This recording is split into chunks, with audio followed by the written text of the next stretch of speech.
Assalamualaikum warahmatullahi wabarakatuh. Di sini saya perwakilan dari kelompok 7, yaitu Alisa Putri sebagai moderator yang akan mempresentasikan makalah dengan judul Lembaga Yudikatif di Indonesia. Di sini kelompok kami yang beranggotakan, pertama Alisa Putri saya sendiri, yang kedua Jagat, yang ketiga Ziana. Yaitu poin pertama saya akan bacakan tentang pengertian lembaga yudikatif. Lembaga yudikatif seringkali disebut dengan kekuasaan kehakiman. Kekuasaan kehakiman dalam konteks negara Indonesia adalah kekuasaan negara yang merdeka untuk menyelenggarakan peradilan guna menegakkan hukum dan keadilan berdasarkan Pancasila demi terselenggaranya negara Republik Indonesia. Salah satu agenda penting yang perlu dihadapi di masa depan penegakan hukum di Indonesia dan hal utama dalam penegakan hukum adalah masalah kekuasaan kehakiman yang merdeka. Sebagai upaya untuk memperkuat penyelenggaraan kekuasaan kehakiman dan mewujudkan sistem peradilan terpadu, maka pemerintah itu perlu mengesahkan Undang-Undang Nomor 48 Tahun 2009 tentang kekuasaan kehakiman sebagai pengganti Undang-Undang Nomor 4 Tahun 2004 tentang kekuasaan kehakiman. Pengadilan atau Rechtsbank Court adalah badan yang melakukan peradilan yang memeriksa dan memutusi sengketa-sengketa hukum dan penyelenggaraan dan pelanggaran-pelanggaran hukum atau undang-undang. Peradilan Rechtspraak Judiciary adalah segala sesuatu yang berhubungan dengan tugas negara menegakkan hukum dan keadilan tersebut. Dengan demikian berarti pengadilan itu menunjuk kepada pengertian organnya, sedangkan peradilan merupakan fungsi. Namun, menurut Sudikno Mertokusumo, pada dasarnya peradilan itu selalu berkaitan dengan pengadilan, dan pengadilan itu sendiri bukanlah semata-mata badan, tetapi juga terkait dengan pengertian yang abstrak, yaitu memberikan keadilan. Di Indonesia, kekuasaan kehakiman sejak awal kemerdekaan juga diniatkan sebagai cabang kekuasaan yang terpisah dari lembaga-lembaga politik seperti MPR atau DPR dan Presiden dalam penjelasan pasal 24 dan 25 UUD 1945 sebelum perubahan tersebut. Demikian sedikit pengertian tentang lembaga yudikatif.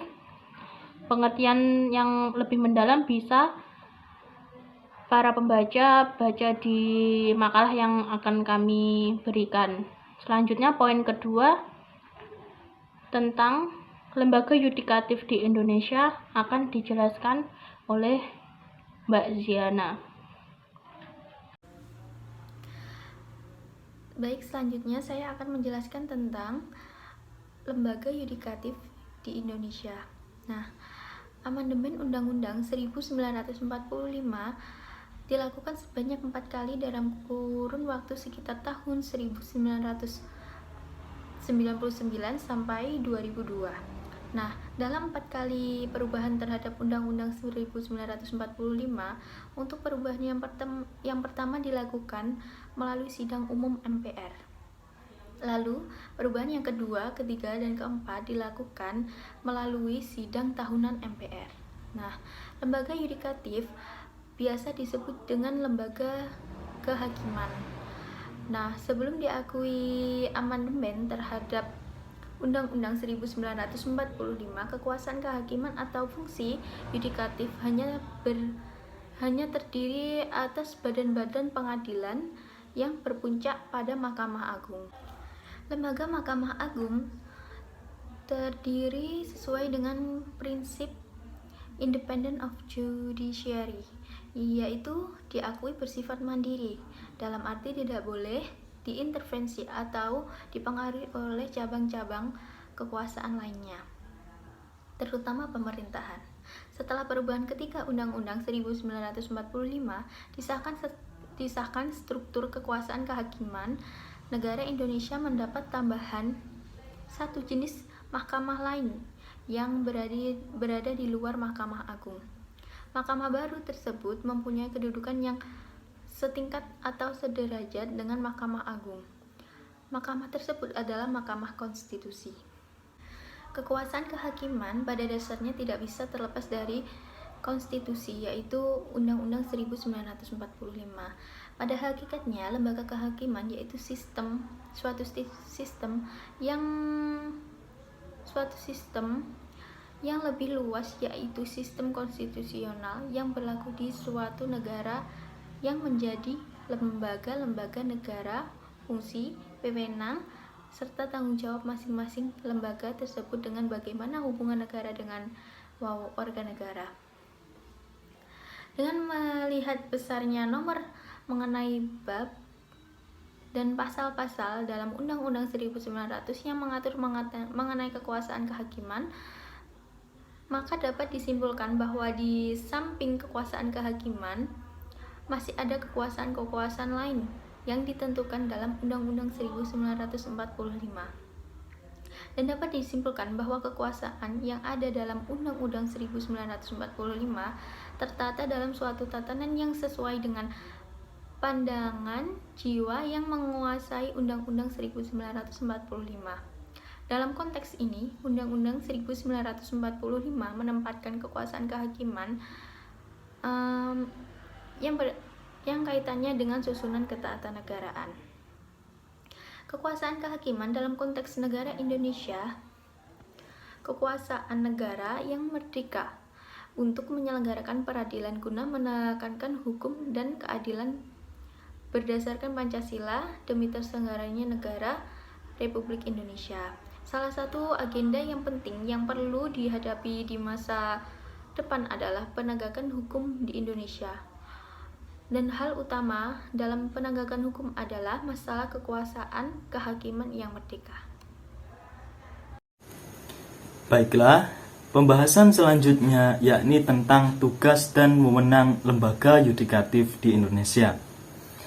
Secara garis besar, lembaga yudikatif di Indonesia ada 3, yaitu Mahkamah Agung, Mahkamah Konstitusi, dan Komisi Yudisial.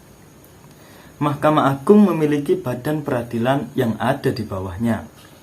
Dalam lingkungan peradilan umum, lingkungan peradilan agama, peradilan militer, peradilan tata usaha.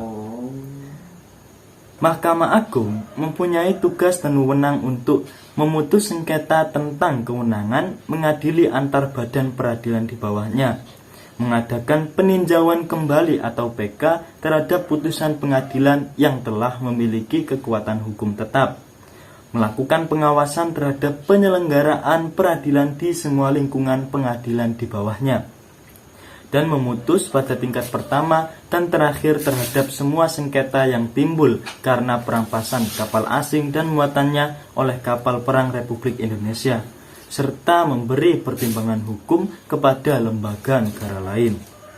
Yang kedua yaitu Mahkamah Konstitusi.